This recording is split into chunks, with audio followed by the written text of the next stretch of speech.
Dituduh terima uang dari sabung ayam, begini kondisi rumah Kapolsek yang tewas, atap bolong. Kondisi rumah Kapolsek Negara Batin, AKP Anumerta Lusianto yang tewas ditembak anggota TNI di arena judi sabung ayam, ternyata sangat sederhana. Lusianto yang bertugas di W kanan itu memiliki rumah pribadi di Desa Fajar Isuk, Kecamatan Pringsewu, Kabupaten Pringsewu, Lampung.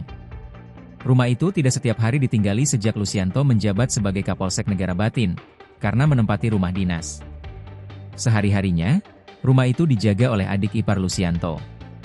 Anggota Bidokes Polda Lampung Aibda Romi Indra Setiawan, mendatangi langsung rumah pribadi AKP Anumerta Lusianto. Pada akun TikTok Aibda Romi Indra Setiawan, Romi_Indra_Setiawan, terlihat akses menuju rumah Lusianto harus melewati pekarangan rumah orang. Romi didampingi Babin Fajar Isuk, Aibda Narwin harus melewati jalan setapak untuk menuju ke rumah Lusianto. Tak jauh dari gang sempit itu, ada sebuah rumah yang ada di ujung tanjakan jalan. Rumah itu tampak dipasangi pagar bambu setinggi paha orang dewasa.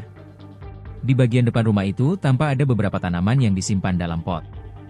Masuk ke dalam, rumah itu didominasi cat tembok berwarna kuning. Tampak ada kursi sofa berwarna merah lengkap dengan mejanya di ruang tamu. Di ruangan itu juga terlihat ada beberapa foto almarhum dan istrinya yang dipajang di dinding. Melihat foto-foto itu, Aibda Romi pun dibuat terharu.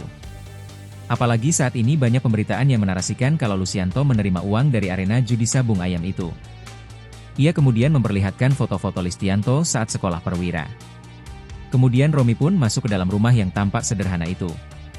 Di kamar nomor 1, terlihat ada sebuah kasur yang dimiringkan tanpa adanya dipan. Kemudian Romi juga memperlihatkan ruang makan sederhana yang hanya ada meja makan beserta kursi-kursi. Aibda Romi kemudian masuk ke dalam kamar yang diduga jadi tempat istirahat Lusianto dengan istrinya. Saat disorot ke atas, atap kamar itu hanya ditutupi triplek sebagian dan tidak menempel. Sementara bagian lainnya dibiarkan bolong tanpa atap. Di bagian paling belakang, ada kamar mandi sangat sederhana bahkan belum berlantai keramik. Menurut Aibda Narwin, Lusianto sudah jarang pulang ke rumah pribadinya itu. Aibda Romi sengaja mendatangi rumah Lusianto untuk menunjukkan fakta yang sebenarnya soal kondisi sang Kapolsek. Ia menyayangkan adanya pemberitaan soal dugaan ada aliran dana yang diterima oleh almarhum. Romi juga mendoakan yang terbaik bagi AKP Anumerta Lusianto. Download Tribun X sekarang, menghadirkan lokal menjadi Indonesia.